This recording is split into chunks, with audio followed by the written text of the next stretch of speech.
বাংলাদেশের রাজনীতি নিয়ে কথা বলার জন্য উলামায়ে কেরামের ঠেকা নাই। উলামায়ে কেরাম কথা বলেন আরো বড় পরিসরে। কি পরিসরে? দুনিয়া এবং আখিরাত নিয়ে। দুনিয়া এবং আখিরাত নিয়ে উলামায়ে কেরামের চিন্তা ভাবনা কথা, ঠিক কিনা বলেন? আর এই যে ঘর সংসার চালানোর সিস্টেম, এটা তো চলতে থাকুক না, মারামারি কাটাকাটি দৌড়াদৌড়ি দেখার সময় নাই। আমরা তো আছি বড় চিন্তায়, উম্মার চিন্তায়। সারা দুনিয়া কোন দিকে যাচ্ছে, দেশ কোন দিকে যাচ্ছে, জাতি কোন দিকে যাচ্ছে, বিশ্ব। বাংলাদেশ নিয়ে চিন্তার কোনো কারণই নাই। বাংলাদেশ নিয়ে দুশ্চিন্তা করার, রাজনীতি নিয়ে খোঁচা মারার জন্য উলামায়ে কেরামের কোনো ঠেকাই পড়ে না। যদি জল স্থল কিংবা অন্তরিক্ষে কেউ আমাদের বাধার শিকল পড়ায়, তবে আবার যুদ্ধ হবে, আবার যুদ্ধ হবে, আবার যুদ্ধ হবে। আসসালামু আলাইকুম ওয়া রাহমাতুল্লাহি ওয়া বারাকাতুহু।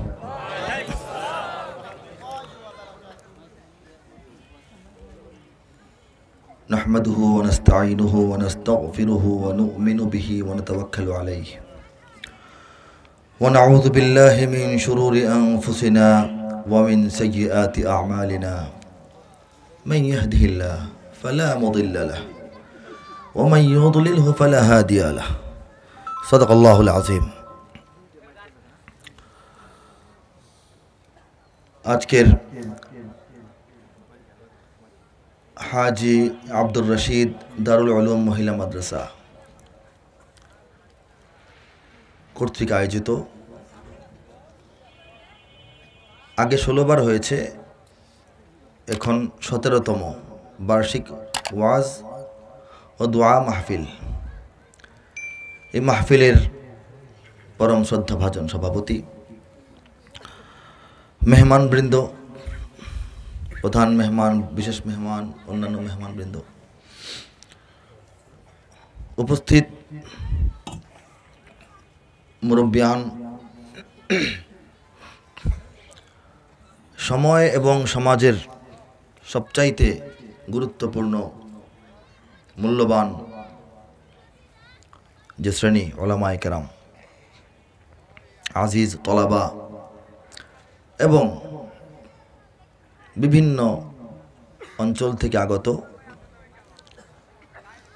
দিন প্রেমিক, দেশ প্রেমিক ছাত্র যুব জনতা,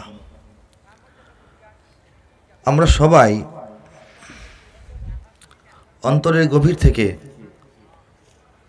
রাব্বুল আলামিনের দরবারে হামদ এবং শুকর জানাই, বলি আলহামদুলিল্লাহ। আমাদের জীবনের যে মূল মন্ত্রগুলো, মূল কথাগুলো, এগুলো বলতে বলতে আমাদের কাছে খুব সহজ হয়ে গেছে। আমরা বুঝেও বলি আলহামদুলিল্লাহ, না বুঝেও বলি আলহামদুলিল্লাহ, তাই না? সুবহানাল্লাহ। একবার রব্বুল আলামিনের কোনো সৃষ্টি, তার মহিমা, তার মহত্ব, তার বড়ত্ব অনুভব করে কেউ যদি বলে, এটার যে ফায়দা জমিন থেকে আসমান পর্যন্ত সওয়াবে পরিপূর্ণ হয়ে যায়। আমরা এই ছোট্ট ছোট্ট জিকিরগুলো করি, তাসবিহগুলো পড়ি, আমাদের অভ্যাসে পরিণত হয়ে গেছে, হয়তো এতটা অনুভব করে বলি না, অভ্যাসবশত বলে ফেলি আলহামদুলিল্লাহ। এই জন্য আমরা প্রত্যেক রমজানে দোয়া করি, আল্লাহ আমাদেরকে তৌফিক দিন, হায়াত দিন, যেন আরেকটা রমজান পাই, করি না? আমাদের দোয়াগুলো আল্লাহ পাক কবুল করেন অথবা কারো কারো করেন না। আমরা যে 17তম মাহফিলে উপস্থিত হয়েছি, হায়াত পেয়েছি, এই জন্য একবার ভেবেচিন্তে বলি আলহামদুলিল্লাহ। মাহফিলে উপস্থিত হওয়ার মতো সুস্থতা আল্লাহ পাক দান করেছেন, এই জন্য আবারও বলি আলহামদুলিল্লাহ। হায়াত এবং সুস্থতার পর থাকে নানান রকমের ব্যস্ততা, বিপদ আপদ, যায় ঝামেলা, বাধা বিঘ্ন, সেগুলোও হয় নাই, আমরা আসতে পেরেছি, এই জন্য আলহামদুলিল্লাহ। বেঁচেও আছেন, সুস্থও আছেন, কোনো সমস্যাও ছিল না, এরপরেও আসেন নাই, এরকম লোক আছে না? তাদের মধ্যে আমরা না। আল্লাহ পাক আমাদেরকে বাছাই করেছেন দিনের মাহফিলে আসার জন্য, এই জন্য বলি আলহামদুলিল্লাহ। শুধু আসেন নাই এরকম না, দিনই মাহফিলটা পছন্দ করেন না, তার ভালো লাগতেছে না, তার কষ্ট হচ্ছে, কেন মাহফিল হচ্ছে?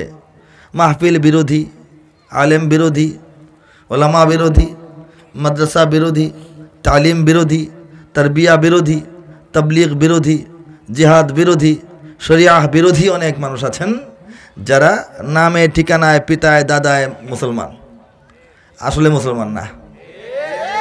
তাদের মতো যে আমরা না, এই জন্য চিৎকার করে বলি আলহামদুলিল্লাহ। তাহলে আমরা কারা? মাইনাস করে করে আমরা কারা থাকলাম? আমরা যারা থাকলাম, এই দুনিয়াটা আল্লাহ সৃষ্টি করেছেন আমাদের জন্য, ঠিক কিনা জোরে বলেন? আমাদেরকে এই দুনিয়ার খলিফা করেছেন, খেলাফত দান করেছেন, প্রতিনিধিত্ব দান করেছেন যারা প্রকৃতপক্ষেই মুমিন, আল ইনসানুল কামিল, পূর্ণ মানব বা ইনসানুল কামিল তো সবাই হইতে পারি নাই আমরা, কিন্তু এই যে আমরা নামাজে যাই, আলেমদের সাথে সম্পর্ক রাখি, রোজা রাখি, টাকা হলে জাকাত দিই, সামর্থ্য হলে হজ করি, মাহফিলে গিয়ে বসে থাকি, বাড়ি ঘর রেখে এসে, ঘর সংসার স্থগিত রেখে এসে, দোকান বন্ধ রেখে এসে, চাকরি থেকে তাড়াতাড়ি ফিরে, এগুলি আল্লাহর কাছে পছন্দনীয় ইবাদত। এবং সবচেয়ে বড় কথা হলো এইগুলো সারা পৃথিবীর বুকে শুধুমাত্র বাংলাদেশের একটা ঐতিহ্য, যেটা অন্য দেশে এত বেশি নাই, ঠিক কিনা জোরে বলেন? এই জন্য বলি আলহামদুলিল্লাহ। পৃথিবীর অন্য কোনো দেশে, ভারতবর্ষের পাকিস্তান এবং ভারতের কিছু অঞ্চল ছাড়া, তারাও আমাদের চেয়ে কম, ইন্দোনেশিয়া আমাদের চেয়ে কম। শুধু বাংলাদেশেই শীতকালে হাজার হাজার মাহফিল, শহরে নগরে বন্দরে, বাজারে গ্রামে গঞ্জে, মাঠে ময়দানে, ফসলের খেতে, চৌরাস্তার মোড়ে, এমনকি মিলনায়তনে অনুষ্ঠিত হয়। হাজার হাজার ওলামা বয়ান করেন, বয়ান করার মতো আলেম আছেন এবং শোনার মতো লক্ষ কোটি জনতা এই দেশে রয়েছে। বলেন আল্লাহু আকবার। আমরা মনে করি বাংলাদেশের মুসলমান, আমরা গরিব, আমরা অসহায়, আমরা কোনো কামের না, আমাদের কোনো মূল্য নাই, আমাদের কোনো ভবিষ্যৎ নাই, আমরা একেবারেই বেকার, বেহুদা মনে হয়। পৃথিবীর এক কোনায়, সাগরের পারে, বন জঙ্গল পেক্কাদা মাটির একটা দেশে পড়ে আসি, আমাদের বোধহয় কোনো দাম নাই।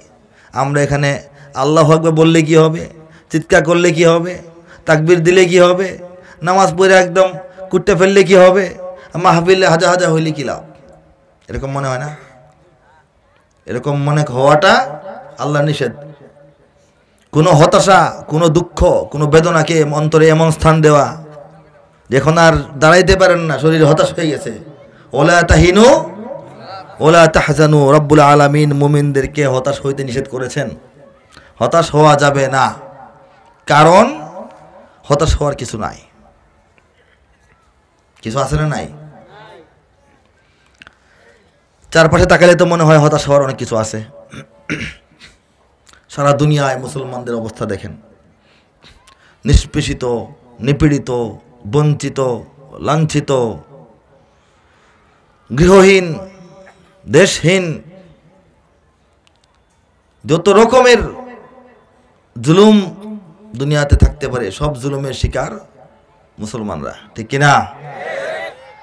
আর আমাদের বাংলাদেশের অবস্থা ভেঙে ভেঙে খুলে খুলে বলা দরকার নাই। আমরা হয়তো অনেকেই মনে করি খুব হতাশায় ভুগি, নিজেকে খুব হতাশ মনে করি, দুর্বল এবং অসহায় মনে করি, কোণঠাসা মনে করি। এই কোণঠাসা মনে করা এটা যাবে না।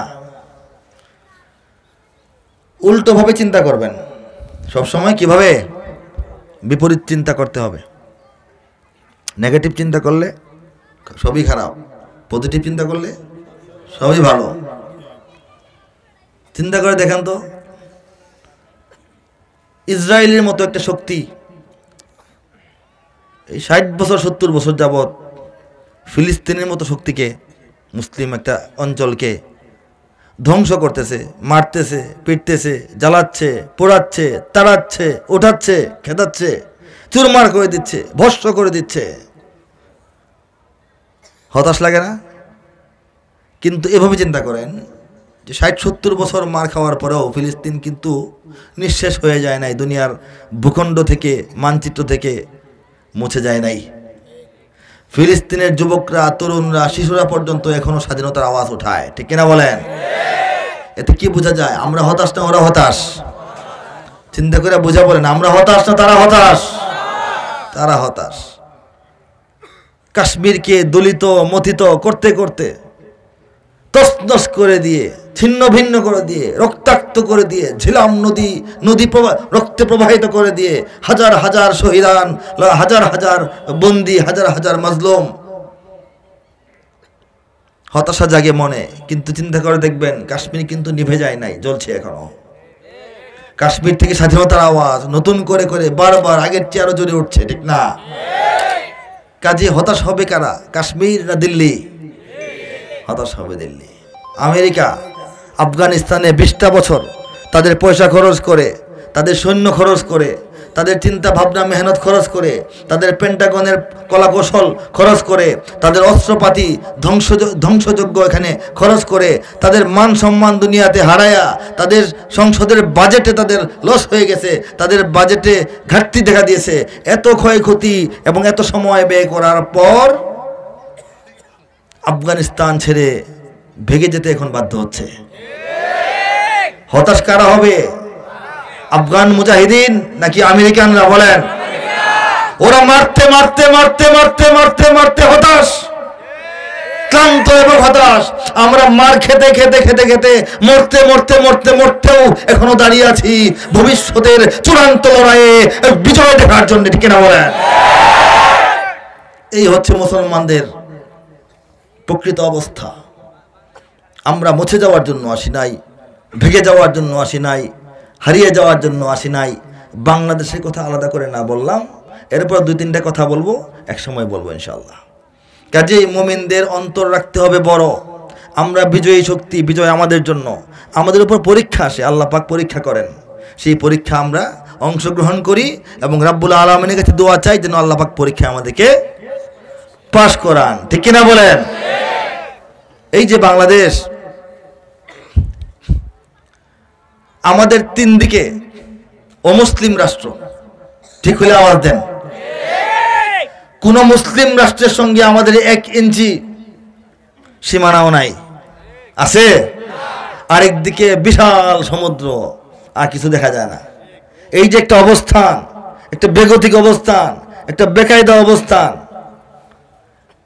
আরেক দিক থেকে চিন্তা করলে আরো অনেক মাহফিলে বলি যে আরব দেশ থেকে আমরা হাজার হাজার মাইল দূরে, আরবের পাশের দেশ না। আর রাসূল পাক সাল্লাল্লাহু আলাইহি ওয়াসাল্লামের, সাহাবায়ে কেরামের ইসলামের উত্থানের যে সময়, সেই সময় থেকে আমরা 1500 বছর পরের মানুষ।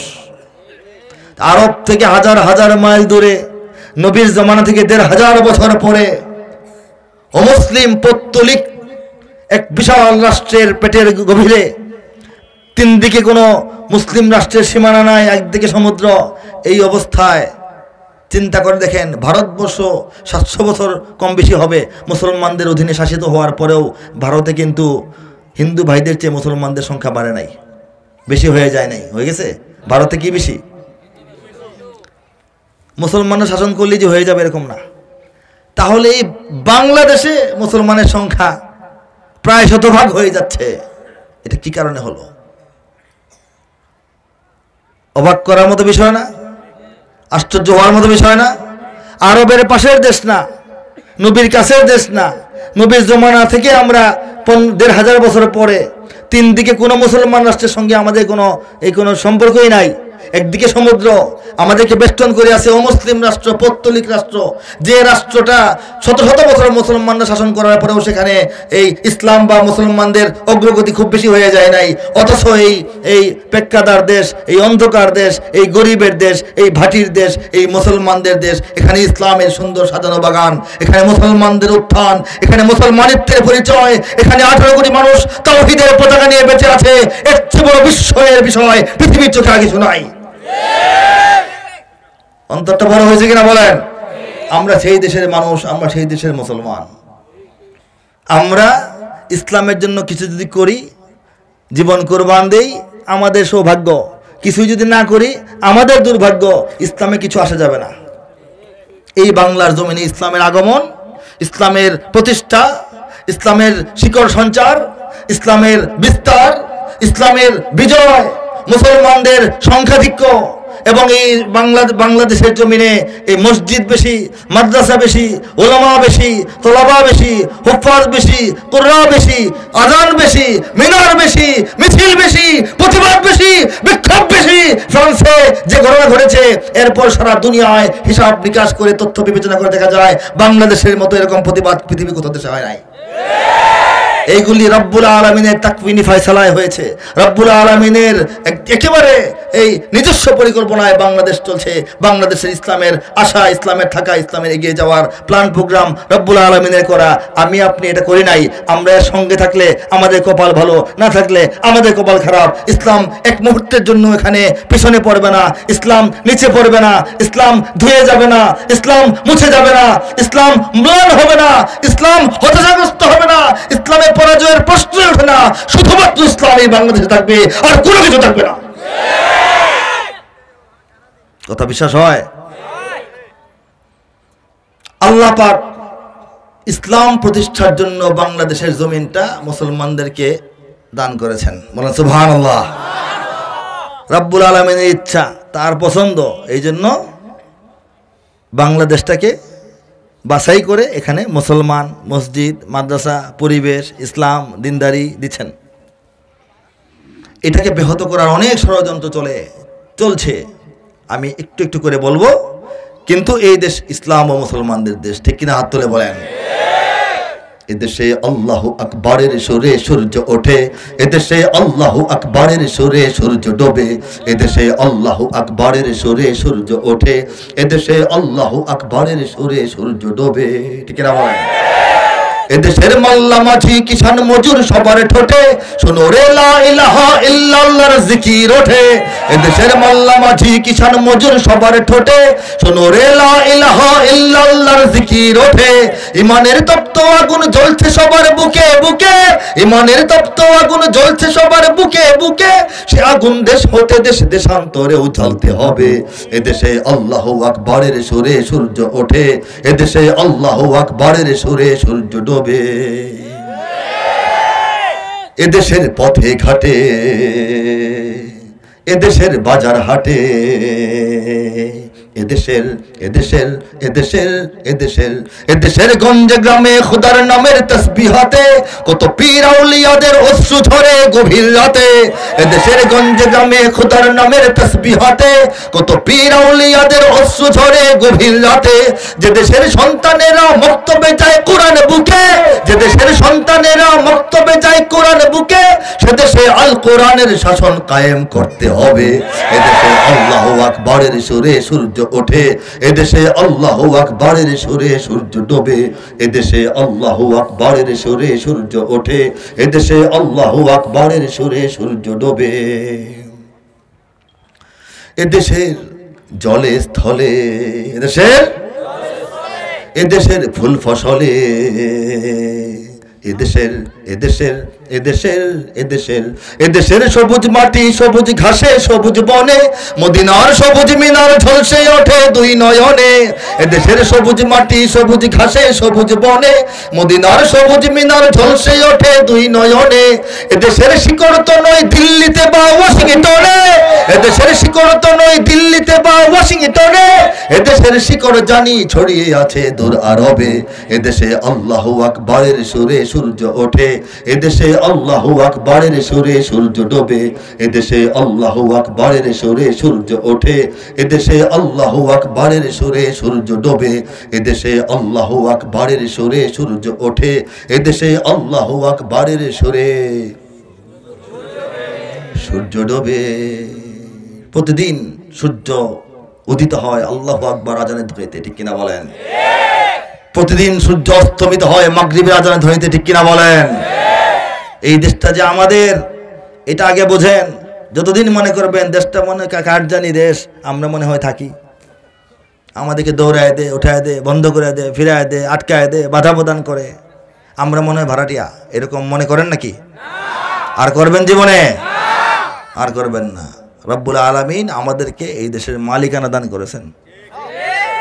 অন্যরা কে এখানে থাকবে কে থাকবে না এটা আমরা ঠিক করব। কাকে ফ্রি রাখবো কাকে ভাড়া ধরবো এটা আমাদের ইচ্ছা, ঠিক কিনা বলেন? এটা বাস্তব। ইমানের তপ্ত আগুন জ্বলছে সবার বুকে বুকে। কার কার বুকে আছে বলেন?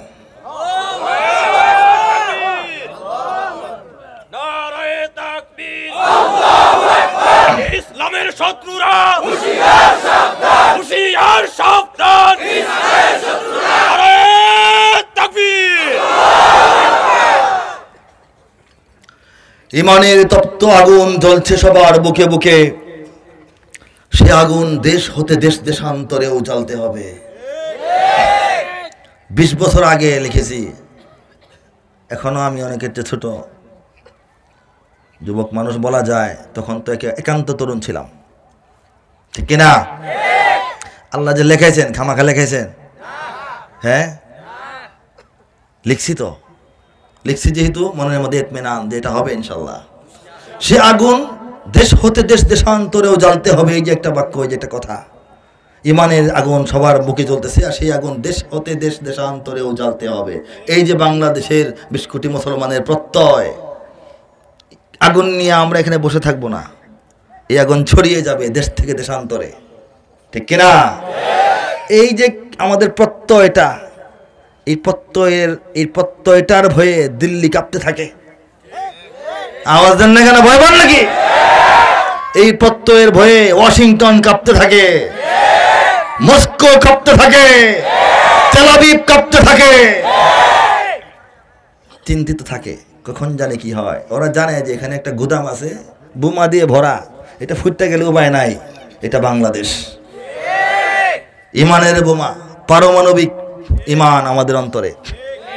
মেচের কাঠি যেমন ঘুমায় থাকে বাক্সের ভিতরে, পোলা পানে খেলে সমস্যা হয় না, গোসা দিলে আবার আগুন জ্বলে যায়। বাংলাদেশের কোটি কোটি মানুষের অন্তরে ইমানের বারুদ এভাবে ঘুমিয়ে আছে। অত্যাচার বেশি হলে, অন্যায় বেশি হলে, নির্যাতন বেশি হলে, অগ্রাহ্য করার মতো আচরণ বেশি হলে আগুনের সঙ্গে জ্বলে উঠবে ইনশাআল্লাহ। সারা দুনিয়া বাংলাদেশকে নিয়ে চিন্তিত, বিশ্বাস হয়, বিশ্বাস হয়।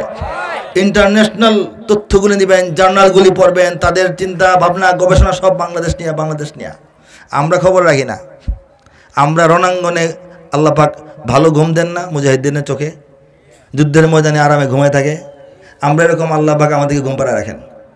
আমাদেরকে নিয়ে সারা দুনিয়া কিন্তু ঘুম নাই, আমাদেরকে নিয়ে সারা দুনিয়ার ঘুম নাই। একটা দেশ, সেই দেশের রাজধানী, এখানে মসজিদের কারণে হারাই জানে এত মসজিদ, ঠিক কিনা? মাগরিব আযান হয়ে গেছে ঢাকা শহরের ভিতরে, একটা মসজিদে খুঁজতে হবে না। আপনি যে কোন মসজিদে ঢুকবেন বুঝবেন না, 3 মসজিদে তেলাওয়াত শোনা যাচ্ছে। ওযু করবেন এক মসজিদে, স্যান্ডেল খুলবেন এক মসজিদে, ঢুকবেন এক মসজিদে, এরকম অবস্থা। পুরান ঢাকায় ঢুকেন, ঠিক কিনা? এটা আল্লাহর দান। মাদ্রাসা শিক্ষা বন্ধ করার পরিকল্পনা, চেঞ্জ করার পরিকল্পনা, কত কিছু। মাদ্রাসা হচ্ছেই হচ্ছেই হচ্ছেই, এক একটা মহল্লায় 4টা 5টা মাদ্রাসা, মসজিদ সাথে মাদ্রাসা, এছাড়াও মাদ্রাসা আছে কিনা বলেন? হইতেই হবে। 18 কোটি মানুষ, 17 কোটি মুসলমান ধরেন, 17 কোটি মুসলমানের দ্বীনি শিক্ষার জন্য কোনো ব্যবস্থা কি আছে রাষ্ট্রের তরফ থেকে? এটা উলামায়ে কেরাম এই খেদমত করতেছেন, বলেন সুবহানাল্লাহ। খালি বলে মাদ্রাসা এতিম এতিম এতিমরা থাকে, ফকির টকির থাকে, মাদ্রাসা ঘৃণায় আছে না? মাদ্রাসা এতিমরা থাকে, কথাটা সত্য, কিন্তু সব মাদ্রাসা কি খালি এতিম দিয়ে চলে?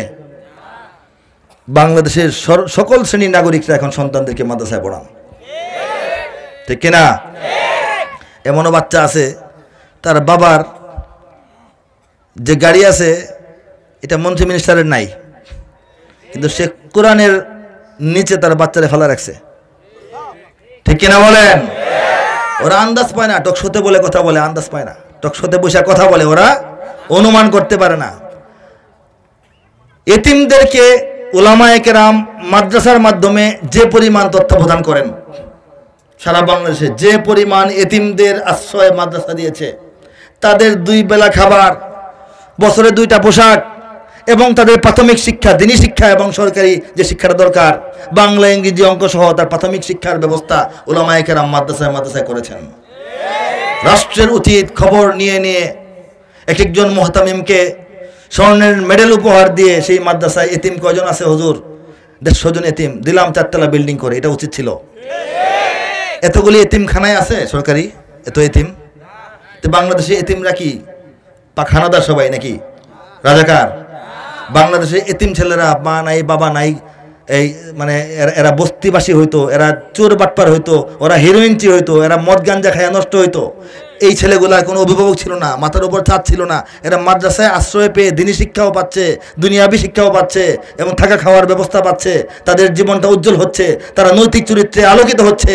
এটাকে বাহাবা না জানিয়ে, এটাকে সেলুট না জানিয়ে, এটা নিয়ে যখন কুতর্ক করা হয়, কুমন্ত্রণা দেওয়া হয়, এটাকে যখন এটাকে ক্রিটিসাইজ করা হয়, এইগুলি বাংলাদেশের মানুষেরা শোনেন, বোঝেন, ধৈর্য ধরেন, হজম করেন। ওরা মনে করে আমরা বুঝি না, শুনি না, হজম করি না। রাষ্ট্রের পক্ষে যে পরিমাণে এতিমকে তত্ত্বাবধান করা সম্ভব হয় না, এর চেয়ে বহুগুণ এতিম উলামায়ে কেরামের দায়িত্বে আছেন। ঠিক কিনা বলেন? এটা রাষ্ট্রকে সহযোগিতা করা, এটা সরকারকে সহযোগিতা করা, এটাকে সেলুট জানানো উচিত ছিল। ঠিক কিনা? এই যে বললাম ইসলামের বিষয়গুলা, এটা বুঝে বলেই বাংলাদেশকে জন্মের পর থেকে ধ্বংস করার চক্রান্ত চলছিল। এটা যে ইসলামের একটা গোডাউন হবে, এটা কিন্তু ইন্টারন্যাশনাল রাজনীতিবিদরা বুঝে গেছে আরো আগেই, বাংলাদেশের জন্মের আগেই। বুঝছেন নি? যারা বেকল, এরা মনে করছে যে বাংলাদেশ আলাদা হবে, ইন্ডিয়া বোধহয় খেয়ে ফেলবে। ইন্ডিয়া কিছু চাটাচাটি করে খেয়ে ফেলতে পারে না এখনো, ঠিক না? গুছায় গাছায় আস্তে আস্তে হাঙ্গরের মতো মুখের ভিতরে নে, আমরা দাঁত ভেঙে বের হয়ে চলে আসি। কিন্তু যারা বুদ্ধিমান রাজনীতিবিদ ইন্টারন্যাশনাল পর্যায়ের, তারা তখনই জানেন যে বাংলাদেশ যখন আলাদা একটা রাষ্ট্র হবে, এটা পাকিস্তানের জুলুমের কারণে, পাকিস্তানের নিপীড়নের কারণে, পাকিস্তানের শয়তানির কারণে পাকিস্তানকে লাঠি মেরে তাড়িয়ে দিবে। ঠিক আমরা দিয়েছি না তাড়িয়ে 71-এ পাকিস্তানকে? কিন্তু পাকিস্তানকে তাড়িয়ে দিয়ে বাংলাদেশ পৃথিবীতে উন্নত মানের, শক্তিশালী মানের অধিকারী একটি ইসলামী রাষ্ট্র হবে।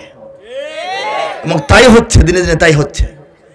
এবং তারা, অনেক শিশু আছে জন্মের পর থেকে দুশ্মন থাকে, পারিবারিক কারণে, সহায় সম্পত্তির কারণে ছোট শিশুকে মারার পরিকল্পনা হয়, আছে না? অনেকের সমস্যা হয়ে যায় বাচ্চাটা হওয়ার কারণে। হ্যাঁ, বাংলাদেশটা যখন ছোট্ট শিশুর মতো জন্ম নিল, শিশুর মতো জন্ম নিয়েছে 9 মাস, মাত্র 9 মাসে 9 মাসে মানব শিশু জন্ম নেয় না? এরকমই বাংলাদেশের জন্ম, কিন্তু এরকমই 9 মাসের মধ্যে একটা দেশের জন্ম হয়ে গেছে, একটা পতাকা চলে আসছে, একটা ভিন্ন জাতীয়তাবাদ দাঁড়ায় গেছে, একটা সীমানা দাঁড়ায় গেছে। জন্ম থেকেই এই শিশু বাংলাদেশের দুশ্মন আছে সারা দুনিয়ায়। তারা এই বাংলাদেশকে নষ্ট করার জন্য, ব্যর্থ করার জন্য, ধ্বংস করার জন্য, ইসলাম থেকে মানুষকে আলাদা রাখার জন্য, ইসলাম থেকে বাংলাদেশকে বিচ্ছিন্ন করার জন্য। ইসলাম থেকে বাংলাদেশকে বিচ্ছিন্ন করলে কি হবে জানেন? বাংলাদেশ মারা যাবে। ইসলাম থেকে বাংলাদেশকে আলাদা করলে বাংলাদেশে বাঁচবে না। কথা পছন্দ হয় ঠিক কিনা বলেন? বাংলাদেশ হলো একটা শরীর, ইসলাম হলো আত্মা। বলেন সুবহানাল্লাহ। বাংলাদেশ হলো মাছ, ইসলাম হলো পানি। বাঁচতে হলে পানিতে সাঁতার কাটতে হবে। বাংলাদেশকে বাঁচায় রাখতে হলে ইসলামের সাগরে এটাকে হাবুডুবু খাওয়াইতে হবে, এটাকে চুবায় রাখতে হবে। যেমন নাকি আচার চুবায় রাখতে হয় তেলের মধ্যে। বাংলাদেশ যতদিন ডুবে থাকবে ইসলামের মধ্যে, ততদিন বাংলাদেশ সতেজ, বাংলাদেশ গতিশীল, বাংলাদেশ উন্নয়নশীল। ইসলাম থেকে আলাদা করে দেখেন বাংলাদেশ এই ঝরা পাতার মতো শুকিয়ে, মলিন হয়ে, মচমচা হয়ে, হলুদ হয়ে ড্রেনের পানি থেকে পড়বে। সেখান থেকে ঝাড়ু দিয়ে নিয়ে যাবে। তখন আমেরিকার বাতাসে রাশিয়া যাবে, রাশিয়ার বাতাসে চীন যাবে, চীনের বাতাসে ইন্ডিয়া যাবে, ইন্ডিয়ার বাতাসে জার্মানি যাবে, জার্মানির বাতাসে ইটালি যাবে, ইটালির বাতাসে ফ্রান্স যাবে, ফ্রান্সের বাতাসে অন্য জায়গায় গিয়ে ধ্বংস হয়ে যাবে। বাংলাদেশের ভিত্তি হলো ইসলাম, বাংলাদেশের নোঙর হলো ইসলাম, বাংলাদেশের শিকড় হলো ইসলাম। এই বাংলাদেশে ইসলামকে ধ্বংস করার জন্য জন্মের পর থেকে 49 বছর বয়স হয়েছে বাংলাদেশের শত শত মিডিয়া, শত শত এই টেলিভিশন, রেডিও, চ্যানেল, পত্রিকা ইসলামের বিরুদ্ধে কাজ করছে, ঠিক কিনা বলেন? এক। 2 নম্বর হলো শত শত মিশনারি সংস্থা, এনজিও সাহায্যের নামে, শীতবস্ত্রের নামে, ওষুধপত্রের নামে, মাদের খেদমতের নামে, শিশুদের খেদমতের নামে ইসলামের বিরুদ্ধে কাজ করছে, ঠিক কিনা বলেন? সবাইকে বলছি না, 5 জন ভালো থাকতে পারে, 95 জন প্রমাণিত খারাপ, ঠিক কিনা বলেন? আর নাস্তিক মোরতাদরা, লেখক, সাহিত্যিক, গবেষক, চিন্তাশীল, বক্তা, টকশো আলোচক, কবি, তাদের লেখা বই, কবিতা, গল্প, উপন্যাস, সিনেমা সব জায়গায় ইসলামের বিরুদ্ধে, ইসলামের বিরুদ্ধে, ইসলামের বিরুদ্ধে কাজ করতেছে না? সব কাজ করার পর, এত দিক থেকে এত কাজ, এত ব্যয়, এত বাজেট ইসলাম ধ্বংসের জন্য, সারা দুনিয়া থেকে এত দালাল নিয়োগ করার পর বাংলাদেশে ইসলামের নাম গন্ধ থাকার কথা ছিল না। আছে না নাই? ইসলাম আছে না নাই? কে রেখেছেন? কে রেখেছেন? আমাদেরকে তো খালি ক্যামেরায় দেখা যায় যে মোল্লা মৌলবীরা চিল্লাচিল্লি করে, আমরা তো ইসলাম রাখি না, ঠিক না? কে রাখেন? আল্লাহ রাখেন। আমরা চুপ, কোনো মাহফিল নাই, কোনো বক্তা নাই, কোনো লেখক নাই, কোনো আলেম নাই, কোনো মাদ্রাসা নাই, কোনো মসজিদ নাই মনে করেন, এরপরও ইসলাম থাকবে, এরপরও। কারণ ইসলাম এই দেশে এসেছে 618 খ্রিস্টাব্দে। নবীজি সাল্লাল্লাহু আলাইহি ওয়াসাল্লাম যখন মক্কায় আছেন তখনও মদিনায় যান নাই। নবীর হাত থেকে ইসলাম নিয়ে কিছু সাহাবী বাংলাদেশে চলে আসছেন। ইতিহাস বললে এটা আলাদা বয়ান, 2 ঘন্টা। বাংলাদেশে ইসলাম আসছে নবীজি মদিনায় যাওয়ার আগেই। নবীজি মক্কায় তখনও কাজ করতেছেন, মদিনায় 2 জন শিক্ষক পাঠাইছেন, আগাম 2 জন সাহাবীকে। সেই অবস্থায় নবীজির হাত থেকে ইসলাম নিয়ে কয়েকজন সাহাবী, ব্যবসায়ী সাহাবী, তারা আরব সাগর, ভারত সাগর হয়ে চট্টগ্রাম দিয়ে বাংলাদেশে আসছেন। আপনি কুপায়া গাছ ফালাই দিলে লাভ কি? ওই ডালপালা কিছু পাতা পোতা ফালাইলে লাভ কি? এই গাছ তো মরবে না। এই গাছ মরতে হলে যে পরিমাণ মাটির নিচ থেকে শিকড় উঠাইতে হবে, তখন এই দেশটাই আর থাকবে না, ঠিক কিনা? বুঝতে পারছেন? এই জন্য কলিজাটা বড় রাখবেন, ভয়ের কিছু নাই, ভয়ের কিছু। যখন ঝড় আসে, ঝড়ের সামনে আমরা দাঁড়ায় থাকা বোকামি কি? প্রচন্ড ঝড়, আপনি বেড়াগিরি রাস্তাকে দাঁড়ায় আছেন, আপনি কি সাহসী না বেকল বলেন? ঝড় থাকে, ঝড় হইলে আড়ালে থাকবেন, ঝড় শেষ হবেই, সূর্য আবার আকাশে আসবেই, মেঘাচ্ছন্ন আকাশ, ফর্সা হতে 2 ঘন্টা লাগে, বেশি লাগে না, ঠিক কিনা বলেন? বিপদ গভীর, রাত্রি গভীর। রাত্রি গভীর অর্থ হইল ভোর নিকটবর্তী, রাত লম্বা, রাতের 7 ঘন্টা পার হয়ে গেছে, মানে 1 ঘন্টা পরেই সূর্য উঠবে, ঠিক কিনা? কাজেই ভয়ের কিছু নাই এখানে। আর যাই হোক না হোক ইসলাম থাকবে। বাংলাদেশের সব মানুষের নাম বদলাতে পারে, বইয়ের পাতায় স্বাধীনতা সংগ্রাম বদলাতে পারে, বঙ্গোপসাগরের সব পানি যেতে পারে শুকিয়েও, গোটা রাজধানী গিলে নিতে পারে বুড়ি গঙ্গার ঢেউ, সুন্দরবন কেটে হতে পারে ইটের ভাটার লাকড়ি, শিল্পপতিরা দেউলিয়া হয়ে খুঁজতে পারেন চাকরি, চোর গুন্ডারা পেয়ে যেতে পারে মন্ত্রীর মর্যাদা, আইনের ফাঁকে কালো টাকা সব হয়ে যেতে পারে সাদা, চোর গুন্ডারা পেয়ে যেতে পারে মন্ত্রীর মর্যাদা, আইনের ফাঁকে কালো টাকা সব হয়ে যেতে পারে সাদা। অনেকেই বলে এই দেশ নাকি হুজুগে জাতির দেশ, দফায় দফায় বদলায় এর রংঢং পরিবেশ, তাই বলে ইসলাম তো এদেশে হুজুগে হবে না শেষ, হুজুগে হবে না শেষ। ইসলাম এ মাটির পরতে পরতে, জনপদে ঘরে ঘরে, ইসলাম এ জাতির 90% মানুষের অন্তরে, ইসলাম এ মাটির পরতে পরতে, জনপদে ঘরে ঘরে, ইসলাম এ জাতির 90% মানুষের অন্তরে। ইসলাম নিয়ে কেউ ছিনিমিনি খেলে এমন শক্তি নেই, আর কিছু থাক না থাক এদেশে ইসলাম থাকবে, সবকিছু বদলে যাক এদেশে ইসলাম থাকবে। আওয়ামী লীগের নেতা কর্মীরা বিএনপি হতে পারে, দল বদল করে আওয়ামী লীগের নেতা কর্মীরা বিএনপি হওয়া কি নাজায়েজ? হ্যাঁ, রাজনীতিতে এই সিস্টেম আছে না? অবাক হব না বিএনপি যদি নৌকায় সিল মারে, এখন তো ব্যালেন্স, সমস্যা নাই না? আল্লাহু আকবার।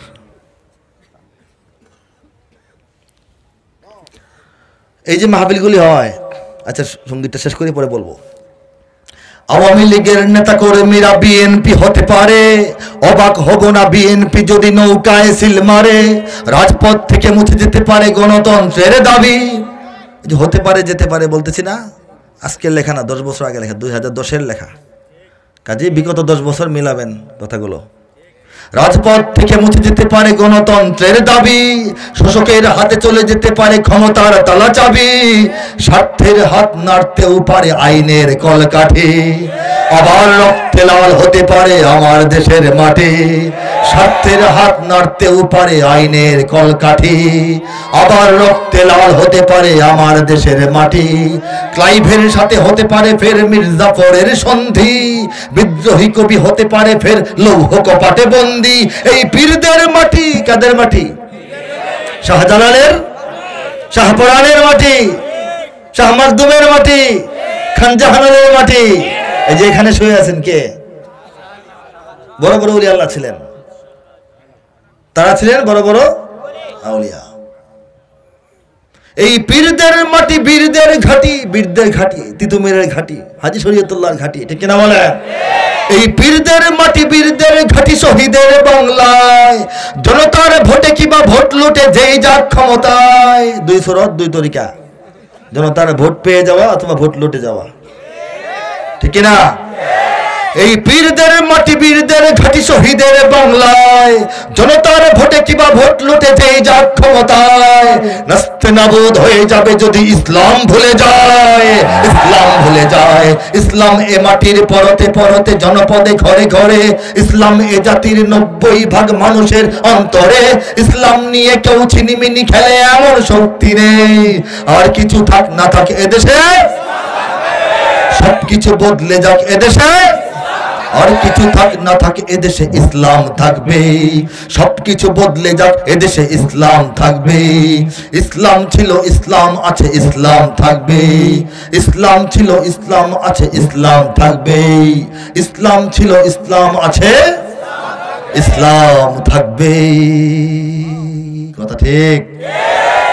আমাদের মাহফিলগুলো ওলামায়ে কেরামের আহ্বান, ওলামায়ে কেরামের কর্মকাণ্ড, ওলামায়ে কেরামের গোপন, নীরব বা প্রকাশ যত কাজ, এই কাজগুলো বাংলাদেশের জন্য সবচেয়ে কল্যাণকর কাজ। না বুঝলেও বলেন জি, বুঝবেন পরে, চুপ করে থাকেন কেন? ঠিক কিনা বলেন? কখনোই কোনো মাহফিল ওলামায়ে কেরাম রাজনৈতিক কারণে করেন না। কেন করেন না? দরকার নাই তো করার। উলামায়ে কেরামের কাজ তো এটা না। উলামায়ে কেরামের কাজ কি? মন্দ লোককে ভালো বানানো, ভালো মানুষগুলিকে ডাকে কাছে আনা। আপনি আওয়ামী লীগ করেন, করতে পারেন, হাত তুলেন, তুলতে হবে না, মনে মনে তুলেন। আপনি বিএনপি করেন, হাত তুলেন, তুলতে হবে না, মনে মনে তুলেন। বড় 2 দলের নাম বললাম, আরো যত দল আছে, ইসলামী দল, সাধারণ দল। এই পরিচয়, দলের পরিচয়, নেতার পরিচয়, মার্কার পরিচয়, এটা খুব ছোট্ট একটা ব্যাপার বাংলাদেশের। সংসার চালাইতে গার্জিয়ান লাগে না, প্রতিষ্ঠান চালাইতে একটা সমিতি কমিটি লাগে না, বাংলাদেশটা চালাইতে এটা লাগবে না, একটা সমিতি কমিটি পরিষদ, ওইটার নাম হচ্ছে সরকার। বুঝতে পারছেন নি? সরকারটা কেমনে হবে? তাকে বাছাই করতে হবে না? এই জন্য নির্বাচন। নির্বাচনে একলা একলা হয়? অনেকে বলবেন হয়। কমন রুলটা বলেন, একলা একলা হলে কি নির্বাচন হয়? একলা একলা হয় না বললে কয়েকটা পক্ষ লাগে। এই কয়েকটা পক্ষের নাম হলো কয়েকটা দল। দলগুলি চিনার জন্য, সহজে বোঝার জন্য মার্কা। আর দলগুলি কেউ কেউ যারা প্রতিষ্ঠা করেছেন তারা নেতা। এই তো কথা। এটা হচ্ছে, আমি 1 মিনিট লাগে না বলে দিছি রাষ্ট্রবিজ্ঞান, বাংলাদেশের রাজনীতিটা বলে দিছি। এটার জন্য এত বড় হাঙ্গামা, এত বড় মাইক, এত মাহফিল, এত আলেম আসা লাগে না। বাংলাদেশের রাজনীতি নিয়ে কথা বলার জন্য উলামায়ে কেরামের ঠেকা নাই। উলামায়ে কেরাম কথা বলেন আরো বড় পরিসরে। বড় পরিসরে কি পরিসরে? দুনিয়া এবং আখিরাত নিয়ে। দুনিয়া এবং আখিরাত নিয়ে উলামায়ে কেরামের চিন্তা ভাবনা কথা, ঠিক কিনা বলেন? আর এই যে ঘর সংসার চালানোর সিস্টেম, এটা তো চলতে থাকুক না, মারামারি কাটাকাটি দৌড়াদৌড়ি দেখার সময় নাই। আমরা তো আছি বড় চিন্তায়, উম্মার চিন্তায়। সারা দুনিয়া কোন দিকে যাচ্ছে, দেশ কোন দিকে যাচ্ছে, জাতি কোন দিকে যাচ্ছে, বিশ্ব রাজনীতি কোন দিকে যাচ্ছে। আমি দাওরায়ে হাদিস শেষ করে আলেম হওয়ার পর পলিটিক্যাল সায়েন্স বা রাষ্ট্রবিজ্ঞানের উপর সর্বোচ্চ পড়াশোনা করেছি। আমি আপনাদের মিরপুর বাংলা কলেজেও পড়েছি রাষ্ট্রবিজ্ঞান। বাংলাদেশের রাজনীতি, দক্ষিণ পূর্ব এশিয়ার রাজনীতি, এশিয়া মহাদেশের রাজনীতি, আন্তর্জাতিক রাজনীতি, চলমান রাজনীতি, আগত রাজনীতি, সম্ভাব্য রাজনীতি, চাপ সৃষ্টিকারী রাজনীতি, মেরুকরণের রাজনীতি, এই সম্পর্কে ভালো করে জেনে বুঝি কথা বলি। মাইক পেয়েছি, বড় বড় কথা বলি, ওই পর্যায়ের মরণ আমি না। ঠিক কিনা বলেন? বাংলাদেশ নিয়ে চিন্তার কোনো কারণই নাই। বাংলাদেশ নিয়ে দুশ্চিন্তা করার, রাজনীতি নিয়ে খোঁচা মারার জন্য ওলামায়ে কেরামের কোনো ঠেকাই পড়ে নাই। এটা বুঝতে হবে। উদার, সবার জন্য উন্মুক্ত। সমস্ত দলে ভালো মানুষ থাকে, খারাপ মানুষ থাকে। ইসলামের পক্ষে মানুষ থাকে, ইসলাম বিরোধী মানুষ থাকে। দেশের পক্ষে মানুষ থাকে, দেশের বিরুদ্ধে বিদেশের দালালও থাকে।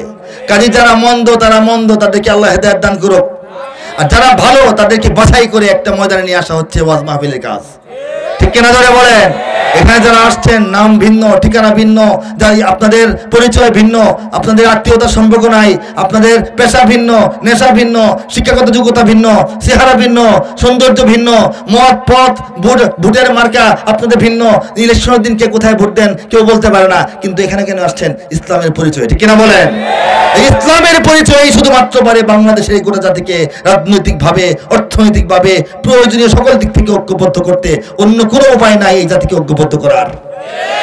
কাজেই সেই কাজটি উলামায়ে কেরাম করে যাচ্ছেন। ঠিক কিনা জোরে বলেন? সেই কাজটি আমরা করে যাচ্ছি। কাজেই সমস্ত রাজনৈতিক দল, তাদের কর্মী, তাদের নেতা, তাদের সদস্য, তাদের সমর্থক, যারা বাংলাদেশের নাগরিক, যারা ইসলামকে ভালোবাসেন, যারা স্বাধীনতার পক্ষের লোক, যারা বাংলাদেশকে ভালোবাসেন, সবাই আমাদের ভাই, সবাইকে আমরা চাই। কথা ঠিক? সবাই কিন্তু আমাদের লগে আছে, এটা বোঝা যায় না। এটা সময়ে বোঝা যাবে, যখন হক বাতিলের পার্থক্যটা স্পষ্ট হয়ে যাবে, যখন আখিরি লড়াই, চূড়ান্ত লড়াই মুখোমুখি হয়ে যাবে, তখন সবাই অবাক হবে, আমার সাথে লোকটা তো হুজুরের সাথে। যারা লিয়া পান খাই, সিগারেট খায়, সে দেখি তো লাঠি লিয়া মাদ্রাসা রক্ষার জন্য দাঁড়ায় গেছে। যাকে নিয়ে হুজুরের দৌড়ান দেওয়ার, বান্দা পিটানোর প্রোগ্রাম করলাম, পোলা পান দেখি হুজুরের লগে লগে ঘুরে। আমরা জানি, খবর জানি, সারা বাংলাদেশের সমস্ত তরুণ, সমস্ত যুবক, সমস্ত ভালো মানুষ, সমস্ত সাহসী মানুষ, সমস্ত দেশপ্রেমিক মানুষ, সমস্ত ভারত বিরোধী মানুষ, সমস্ত চীনের আগ্রাসন বিরোধী মানুষ, সমস্ত ইসলামের পক্ষের মানুষ, সমস্ত উম্মার পক্ষের মানুষ, সমস্ত মুসলিমদের পক্ষের মানুষ, সমস্ত জালিম বিরোধী মানুষ উলামায়ে কেরামের নেতৃত্বে বাংলাদেশে যে কোনো বিপ্লব ঘটানোর জন্য যে কোনো সময় ঝাঁপিয়ে পড়বে ইনশাআল্লাহ। তাকবীর দেন, তাকবীর দেন, তাকবীর দেন।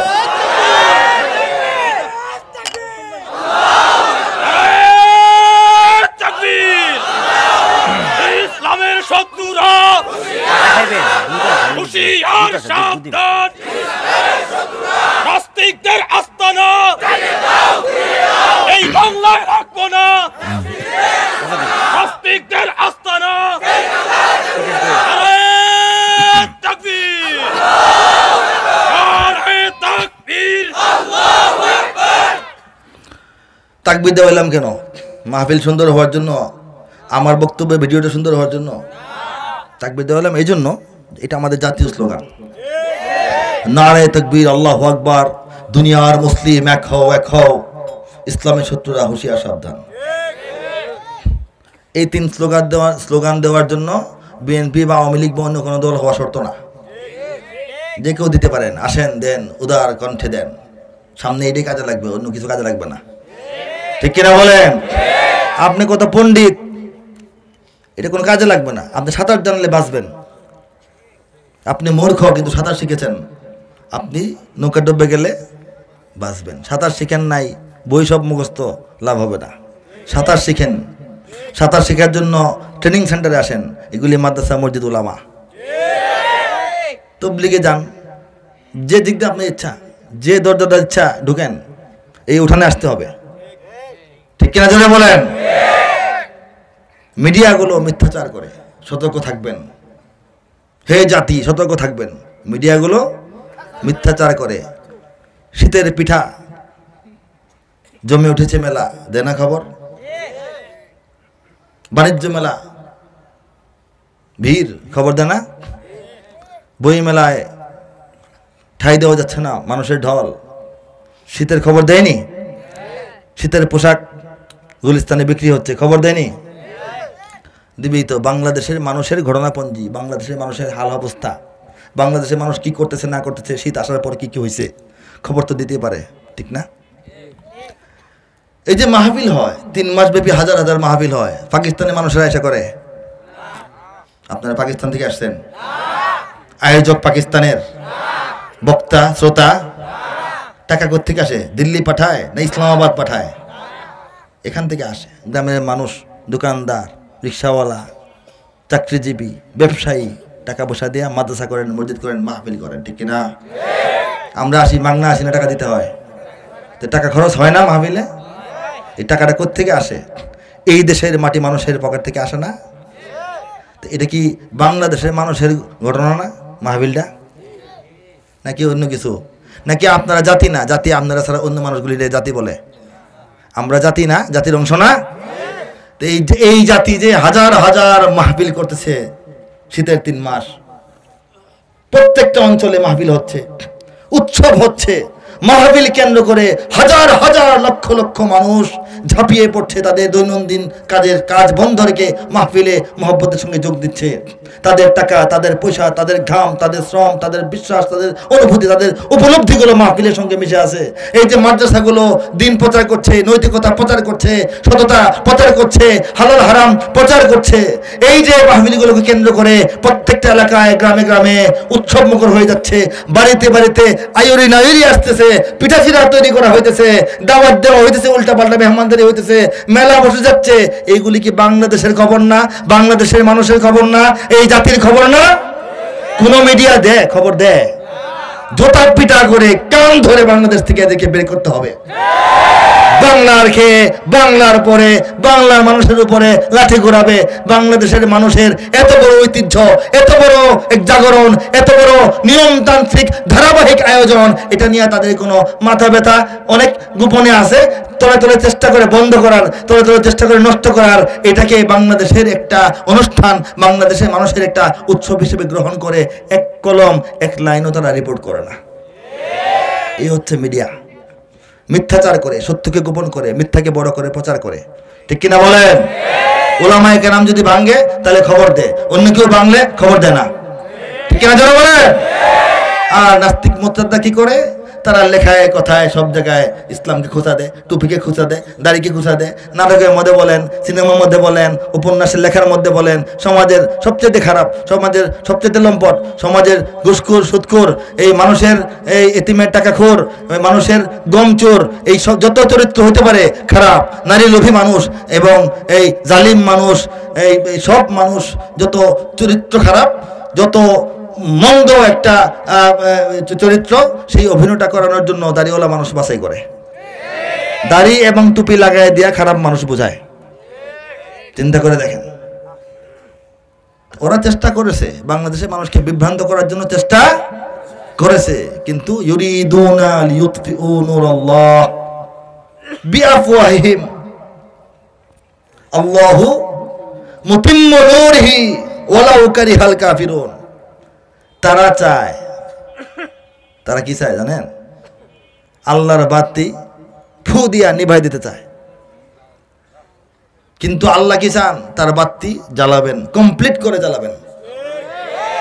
যদিও তারা মনে খুব কষ্ট পায়, যদিও তাদের খুব ভালো লাগে না, এদের ভালো লাগে না বলে টকশোর মধ্যে ভেবে ভেবে করতে থাকে, মনে হয় কান্দা দিব, ঠিক আছে?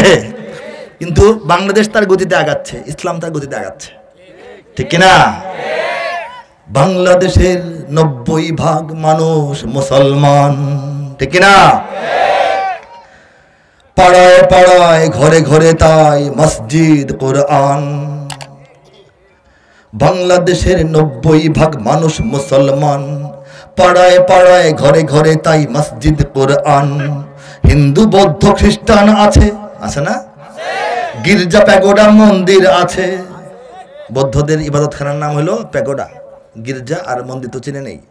হিন্দু বৌদ্ধ খ্রিস্টান আছে, গির্জা প্যাগোডা মন্দির আছে, মিলেমিশে সবে থাকতেই হবে, এই যে জন্মস্থান। আওয়াজ দেন না কেন? ভালো কথা না এটা? আলেমদের মাহফিল থেকে আলেম কবির কণ্ঠে মিলেমিশে সবাই থাকতে হবে, এটা জন্মস্থান। এই যে সাম্প্রদায়িক সম্প্রীতির সুন্দর কথাটা, আপনারা আতঙ্কিত হয়েন না, টেনশনে থাকেন না, কোনো পত্রিকায় আসবে না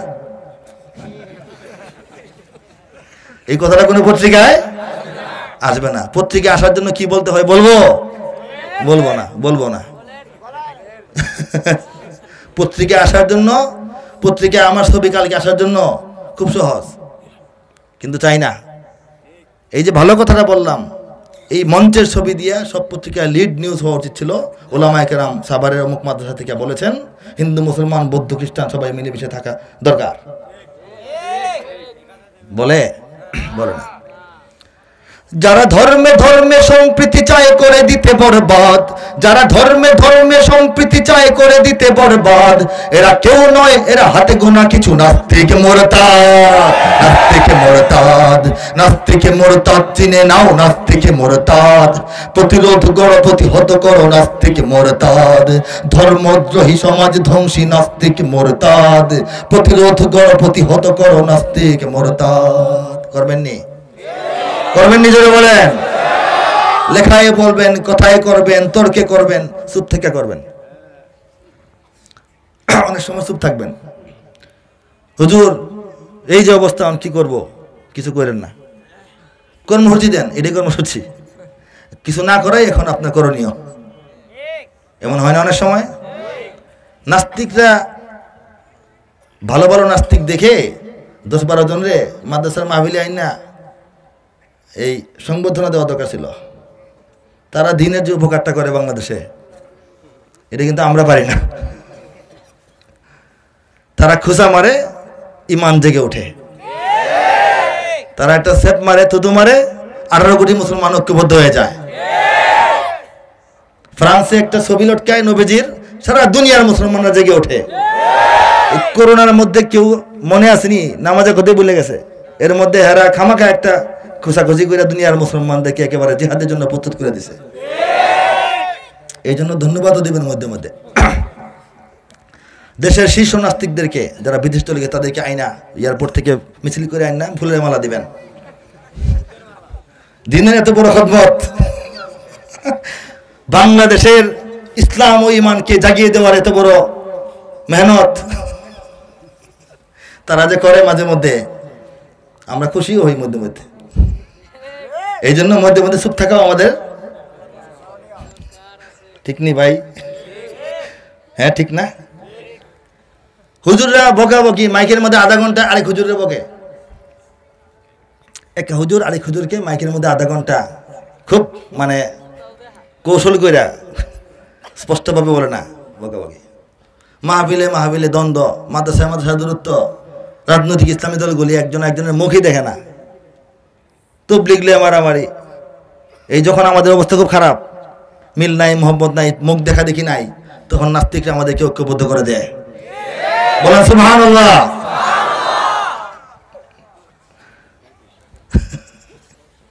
ঠিক কিনা?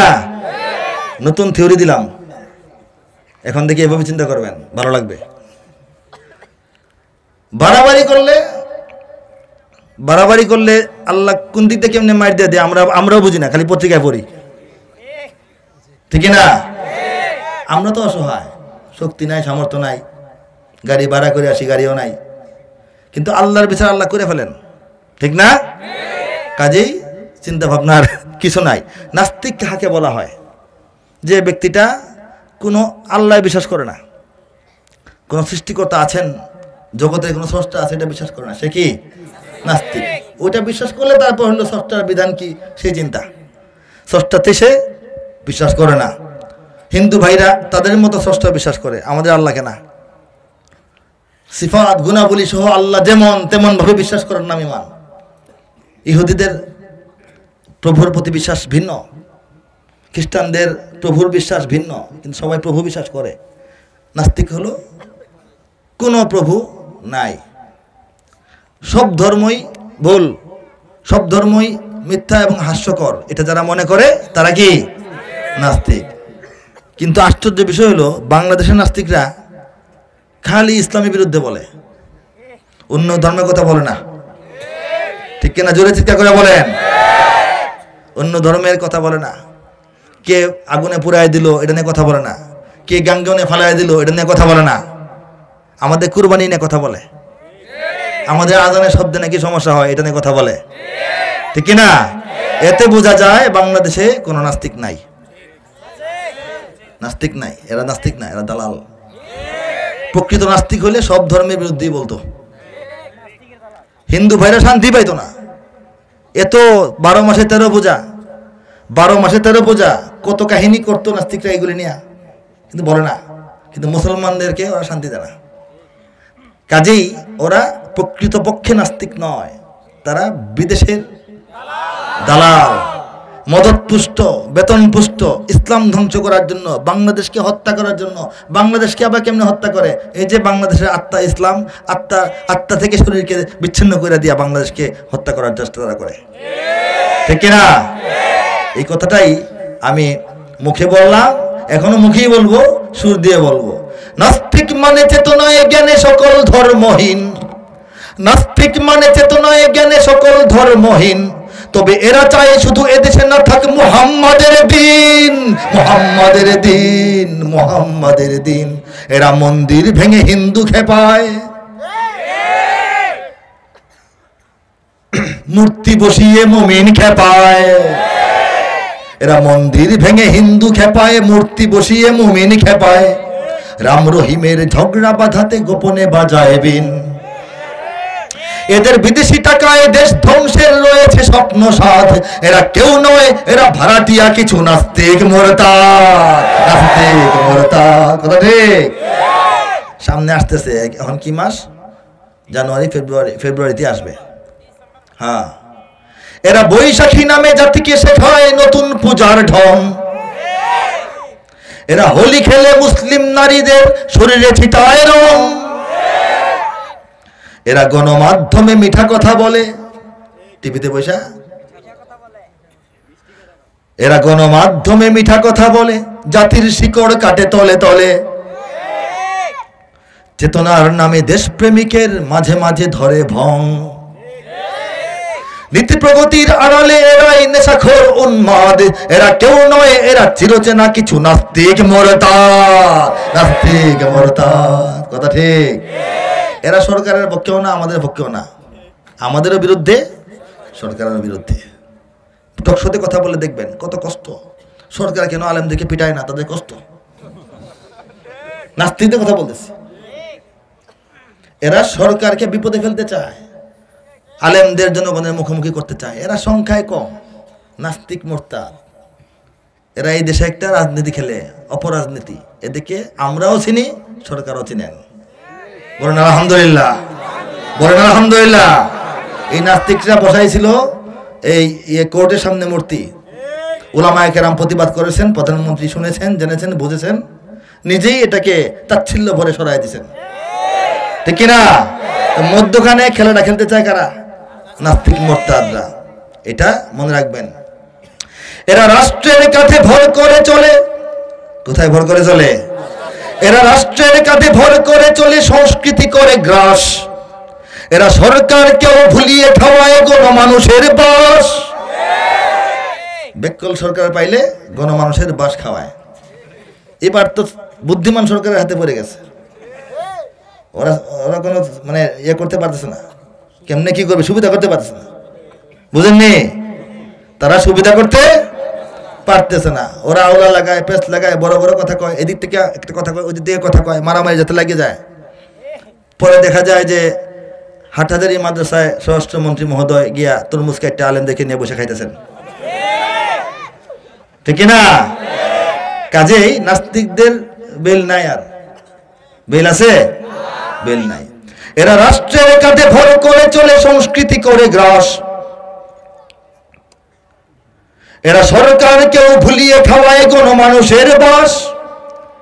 এরা পরগাছা হয়ে বড় গাছ মারে, সময়ে মুখোশ পাল্টাতে পারে। নিরপেক্ষতা নামে করে এরা ধর্মহীনতা চাষ। আর জাতি জেনে গেছে এদের পাতানো ষড়যন্ত্রের ফাঁদ। এরা কেউ নয়, এরা হতভাগা কিছু নাস্তিক মোরতাদ। নাস্তিক মোরতাদ, নাস্তিক মোরতাদ চিনে নাও, নাস্তিক মোরতাদ। প্রতিরোধ করো, প্রতিহত করো নাস্তিক মোরতাদ। ধর্মদ্রোহী সমাজ ধ্বংসী নাস্তিক মোরতাদ।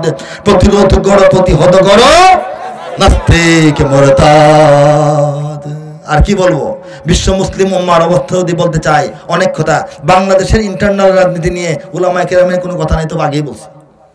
উলামায়ে কেরাম দুনিয়া আখিরাত নিয়ে চিন্তা করতেছেন, উম্মার সামগ্রিক কল্যাণে চিন্তা করতেছেন। দল মত নেতা মার্কা নির্বিশেষে উম্মাহকে ভালো পথে আনার, ন্যায়ের পথে আনার, মুক্তির পথে আনার চেষ্টা করতেছেন। এই জাতির সন্তানদেরকে একেবারে সোনার মানুষ হিসেবে গড়ে তোলার, আল্লাহ আল্লাহ রাসূলের প্রিয় মানুষ হিসেবে গড়ে তোলার, সমাজ বান্ধব, নীতি বান্ধব, জাতি বান্ধব নাগরিক হিসেবে গড়ে তোলার মেহনতটা উলামায়ে কেরাম করতেছেন। মাদ্রাসাগুলির পাশে থাকবেন। মাদ্রাসাগুলি হচ্ছে শুধুমাত্র দিন প্রচারের, দিন সংরক্ষণের ঘাঁটি শুধু নয়, দেশ রক্ষারও ঘাঁটি। ঠিক কিনা জোরে বলেন? আজকে যে বাংলাদেশের জমিনে বসে কথা বলতেছি, এই বাংলাদেশ তো ছিল ইংরেজদের পেটে 200 বছর, ছিল কিনা? ইংরেজরা যখন এই দেশে আসে যাইতে তাদের 190 বছর লাগছে। এই 190 বছর মানে প্রায় 200 বছর। 200 বছরের মধ্যে এই গোটা ভারতবর্ষের, বাংলাদেশ সহ, আমি এই পাকিস্তান, ইন্ডিয়া সহ ভারতবর্ষের সকল শ্রেণীর সকল মানুষ মোটামুটি করে সবাই ইংরেজের বেশ, ইংরেজের খেস, ইংরেজের ভাষা, ইংরেজের আশা, ইংরেজের চাকরি, ইংরেজের গোলামি, ইংরেজের ডিজাইন, ইংরেজের সংস্কৃতি, ইংরেজের সাজ পোশাক গ্রহণ করে ফেলেছিল। 2 দিন না, 2 বছর না, 200 বছর। 200 বছর ক্ষমতায় কেউ থাকলে আমি তার মতো হয়ে যাবেন তো। আপনি যে পরাধীন কথাটাই ভুলে যাবেন, ঠিক কিনা? শুধুমাত্র উলামায়ে কেরাম, শুধুমাত্র ইংরেজ আসার দিন থেকে ইংরেজ বিদায়ের দিন পর্যন্ত ইংরেজকে মেনে নেন নাই।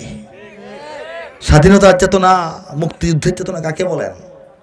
এই দেশ যে পরাধীন, ইংরেজ যে আমাদের নয়, তারা যে ভিনদেশি বিজাতি, তারা যে জোরপূর্বক দখলদার, তাদেরকে সুযোগ পেলেই তাড়াতে হবে, এই কথা বাবা তার সন্তানকে, সন্তান তার সন্তানকে, সন্তান তার সন্তানকে, উলামায়ে কেরাম এবং ইসলামপন্থী মানুষেরা এই স্বাধীনতার চেতনাটা ধরে রেখেছে, এই মুক্তিযুদ্ধের চেতনাটা ধরে রেখেছে, যার ফলাফল আমরা 47 সনে এসে পাইছি, ইংরেজ বিদায় হইতে বাধ্য হয়েছে। ঠিক কিনা জোরে বলেন?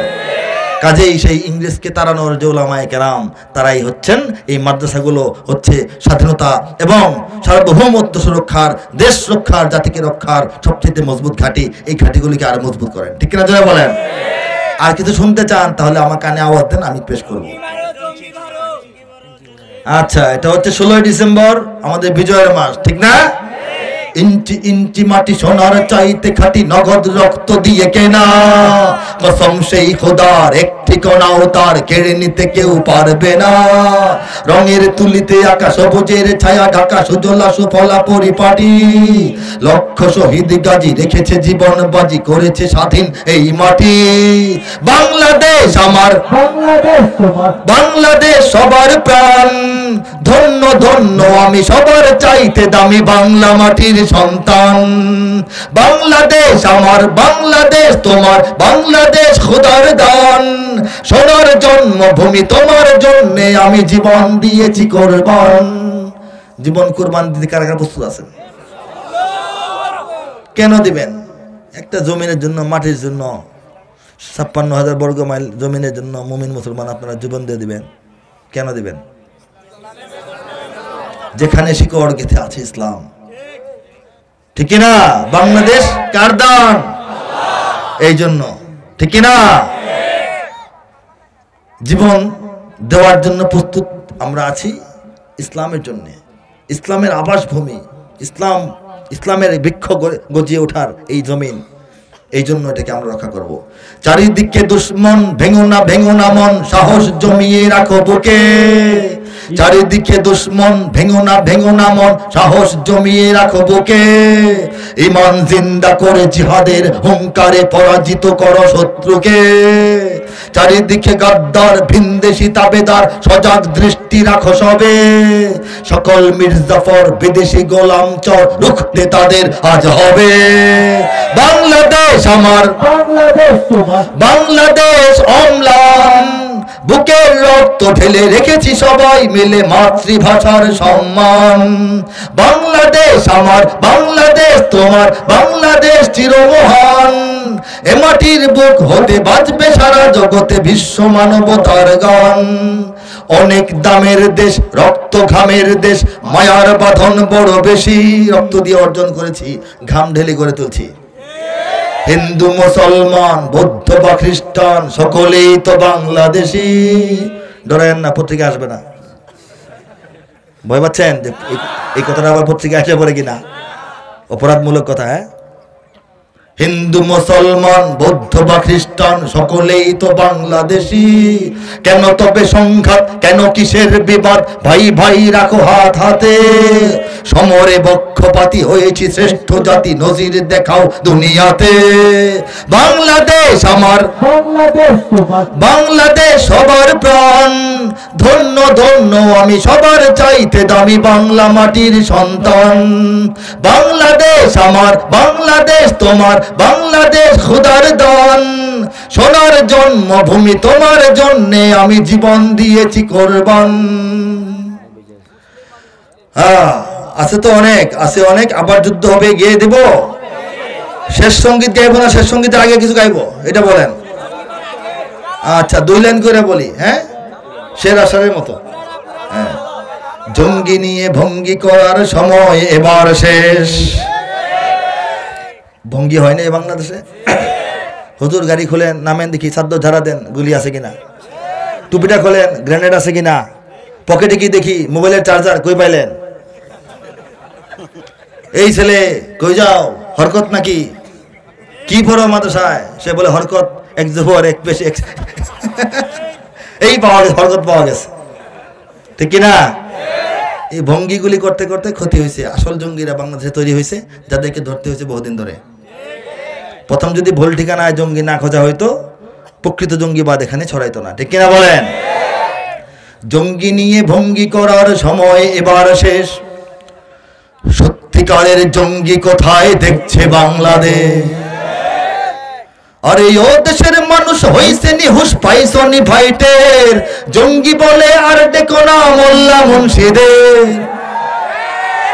মাদ্রাসাতে জঙ্গি থাকে এই কথা ঠিক নয়, কলেজ বিশ্ববিদ্যালয়েও জঙ্গি এখন হয়। জঙ্গিবাদের ভয় দেখিয়ে ভিনদেশিরা খেলে। কারা খেলে? জঙ্গিবাদের ভয় দেখিয়ে ভিনদেশিরা খেলে। একদিকে নয়, খালি মাদ্রাসার দিকে নয়, একদিকে নয় সব দিকে, তাই চোখটা রেখো মেলে। জঙ্গি মারো, জঙ্গি ধরো, জঙ্গি ভরো জেলে। নিচের ঘরে খুঁজে দেখো জঙ্গি তোমার ছেলে। ভুল ঠিকানায় জঙ্গি খুঁজে কাঁদতে হবে পরে।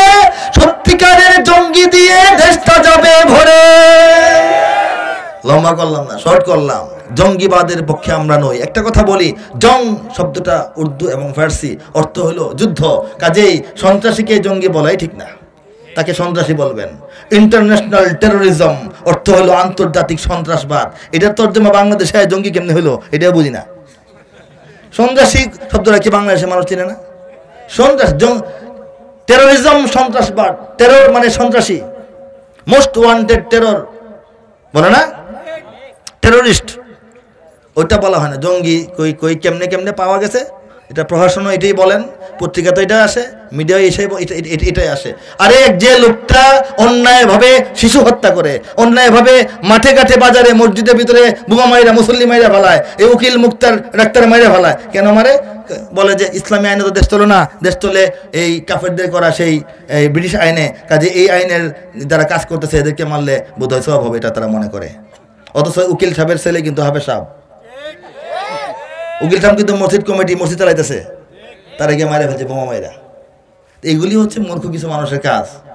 তারা স্থান কাল পাত্র বোঝে না, আর মূর্খ মানুষের কাজও না। এগুলি বিদেশের টাকা দিয়ে করানো হয় বাংলাদেশে, যেন বাংলাদেশ বলে যে পারতেছি না, আমাদেরকে বাঁচান।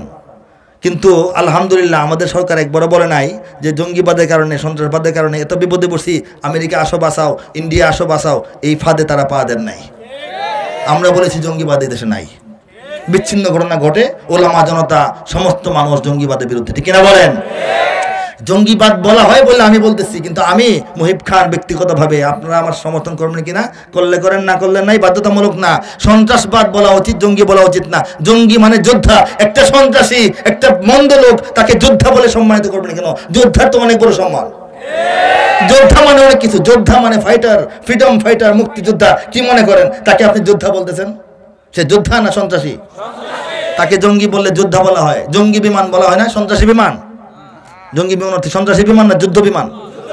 তখন তো জঙ্গির অর্থ বুঝেন, এখন বুঝেন না কেন? হ্যাঁ, আর ধরা পড়লি কয় জিহাদি ধরা পড়ছে।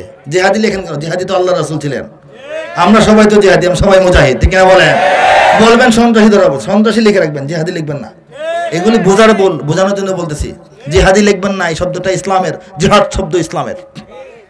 কোরআন, নামাজ, রোজা, হজ, যাকাত, জিহাদ সব ইসলামের শব্দ, ঠিক কিনা? আমরা যে মানুষরা বসে আছি, এশার নামাজ পড়ছি, অনেকে পড়ি নাই, অনেকে পড়বো। ফজরের নামাজ যে আগামীকালকে সকালে, এটা কিন্তু আমাদের উপর এখানে ফরজ না। কখন ফরজ হবে? যদি বাচ্চা থাকি ওয়াক্ত হয়, ঠিক কিনা? আগামী বছরের রমজান আমাদের উপর এখন ফরজ না। যদি হায়াতে থাকি তাহলে ফরজ হয়ে যাবে, রাখতে হবে। টাকা হইলে হজ করতে হবে, আগে ফরজ না, ঠিক কিনা বলেন? ঠিক তদ্রুপ জিহাদ কখন, কোথায়, কেন, কতটুকু, কিভাবে করতে হবে, সময় ওয়াক্ত হইলেই ফরজ হয়ে যাবে। এটা একটা ইসলামের ফরজ ইবাদত। উলামায়ে কেরাম খালি এটা বলবেন, উলামায়ে কেরাম এটা রাষ্ট্রকে পরামর্শ দিবেন যে দেশের যে পরিস্থিতি, জিহাদের ডাক দিতে হবে। রাষ্ট্র এটা বুঝবে, বলবে যে হ্যাঁ হুজুর চলেন আমরা জিহাদের ঘোষণা দেওয়া দিই। টেলিভিশন থেকে আমি দিতেছি, আপনিও মাঠ ময়দান থেকে দেওয়া শুরু করেন। সেই জিহাদের ঘোষণা অন্যায়ের বিরুদ্ধে, অত্যাচারের বিরুদ্ধে, নিপীড়নের বিরুদ্ধে, আগ্রাসনের বিরুদ্ধে, সাম্রাজ্যবাদের বিরুদ্ধে, ইসলাম বিরোধী শক্তির বিরুদ্ধে, রাষ্ট্র বিরোধী শক্তির বিরুদ্ধে, তাবৎ দুনিয়ার জালিমদের বিরুদ্ধে যখন জিহাদের ডাক আসবে, তখন আওয়ামী লীগও জিহাদ করবে, বিএনপিও জিহাদ করবে, পাবলিকও জিহাদ করবে, নাগরিকও জিহাদ করবে, সামরিকও জিহাদ করবে। বলেন সুবহানাল্লাহ। সেই জিহাদ কারা যাবেন বলেন? কারা প্রস্তুত? ইসলাম রক্ষার জিহাদি কারা প্রস্তুত?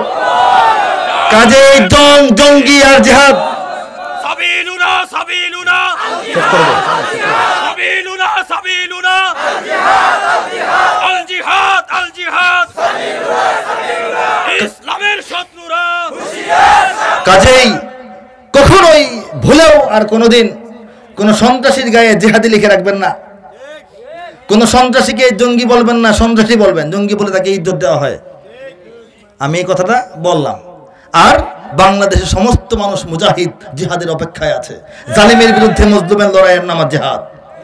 71 সনে যে জালিমের বিরুদ্ধে দেশের মুসলিম বাঙালিরা যুদ্ধ করেছে, এটাও একটা জিহাদ, ঠিক কিনা জোরে বলেন?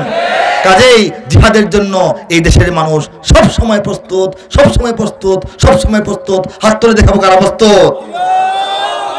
যদি আমার দেশের সীমানা বন্ধ মুছে দিতে কেউ চায়, যদি আমার মাটির ধন সম্পদ লুটে নিতে কেউ চায়, যদি আমার সাগরে আমার পাহাড়ে ফেরায় লোভের চোখ, আমি প্রতিবাদে জ্বলে উঠবই, তবে যা হবার তাই হোক। এই শান্ত সবুজ পতাকায় যদি পড়ে শকুনের থাবা, এই সুপ্ত বারুদ জাতি নিয়ে ফের খেলে যদি কেউ দাবা, কোটি মানুষের প্রাণের কুটিরে আগ্রাসনের হাত যদি কেউ বাড়ায়, তবে আবার যুদ্ধ হবে। জোরে হাত তোলে সবাই।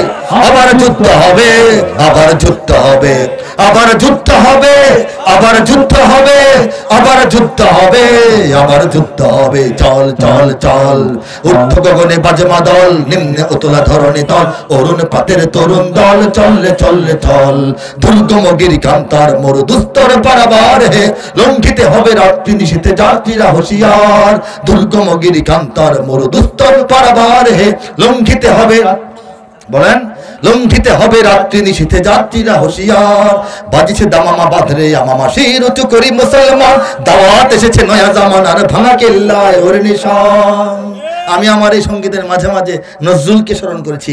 নজরুল আলাইহির রাহমা, নজরুল রহমতুল্লাহি আলাইহি। ওলামায়ে কেরামের মাথার মধ্যে বাস পড়ছে মুহিব খান কিগুলো রহমতুল্লাহি আলাইহি গুলো কোন কারণে। ব্যাখ্যা দিলে 2 ঘন্টা লাগবে, ব্যাখ্যা দিব না। খালি একটা কথা মনে হয়, তার তো দাড়ি ছিল না, তার আর কোনো আলাপ নাই। তারা নিয়ে দাঁড়িয়ে ছিল না মানুষ নিয়ে, দাঁড়িয়ে নেই মানুষ নিয়ে মাহফিল করতেছেন না, সভাপতি মাইতেছেন না, মাদ্রাসা কমিটি মাইতেছেন না, তার কাছে বসে আছেন না অনুমতি নেওয়ার জন্য মাহফিলের। এই ব্যক্তি এই ব্যক্তি যখন এই স্বাধীনতার জন্য এদেশের মুসলমান উন্মুখ হয়ে আছে, দাঁড়িয়ে রাখলে ট্যাক্স দিতে হয়, মসজিদ করলে ইংরেজকে ট্যাক্স দিতে হয়, মুসলিম নাম রাখলে ইংরেজকে ট্যাক্স দিতে হয়, মুসলমানরা স্কুল কলেজে বারান্দায় উঠতে পারে না, চামার মোচার হইয়া হিন্দু জমিদারদের পদপিষ্ট হয়ে মুসলমানদের মারা যাওয়ার মতো অবস্থা। তখন এক ফকিন্নির ঘরের একটা গরিব ছেলেকে আল্লাহ পাক তার জবান থেকে বের করছেন, বাজিছে দামামা বাঁধরে আমামা, শির উঁচু করি মুসলমান, জামাত এসেছে জমানার ভাঙা কেল্লায় নিশান। নজরুলের কবর জিয়ারত করবেন, নজরুল মক্কায় গেলে তার নামে একটা তওয়াফ করে আসবেন। এখন পর্যন্ত এক মানধাতা মনের চিন্তা, নজরুলের নাম কলি কথা দাঁড়িয়ে ছিল না? আরে বাবা, তোমার শ্বশুরের দাঁড়িয়ে নাই, তোমার শালার দাঁড়িয়ে নাই, এটা দেখো না? অনেক বড় খারাপ কাজ দাঁড়িয়ে না রাখা। দাঁড়িয়ে ছিল না বললে ভালো বলতেছি না, দাঁড়িয়ে ছিল না বললে খুব ভালো কাজ করছে বলতেছি না, গুনার কাজ করছে, কিন্তু তার অবদান আজকে যে মঞ্চে বসে দাঁড়িয়ে ছিল না বলেন, এই মঞ্চ কেমনে হলো? স্বাধীনতা হতো না এই দেশ। ধর্মের পথে শহীদ যাহারা, আমরা সেই সে জাতি, সাম্যমৈত্রী এনেছি আমরা, বিশ্বে করেছি জ্ঞাতি, আমরা সেই সে জাতি। কেবল মুসলমানের লাগিয়ে আসিনুক ইসলাম, সে বলেছে তৌফিক দাও খুদা ইসলামে, মুসলিম জাহান পুনঃ হোক আবাদ। নজরুল বলেছে, খুদা আলেম মনে নেই তখন, ঠিক কিনা? গবেষণা করেন, চিনেন, বুঝেন, পড়েন। দুর্গম গিরি কান্তার মরুদুস্তর পারাবার, লঙ্ঘিতে হবে রাত্রি নিশীথে যাত্রীরা হুঁশিয়ার। দুর্গম গিরি পথ যাওয়ার মতো নয়, কান্তার মরুভূমি, কোনো সীমানা দেখা যায় না। দুস্তর পারাবার, এত বড় সমুদ্র, উপায় নাই, দেখলে মাথা ঘুরায়। এই পারাবার পার হইয়া যাইতে হবে, এটা আবার রাতের বেলা, কাজী যাত্রীরা হুঁশিয়ার। স্বাধীনতার সংগ্রামটাকে উনি বলেছেন এরকম কঠিন কাজ, সবাই রেডি হও।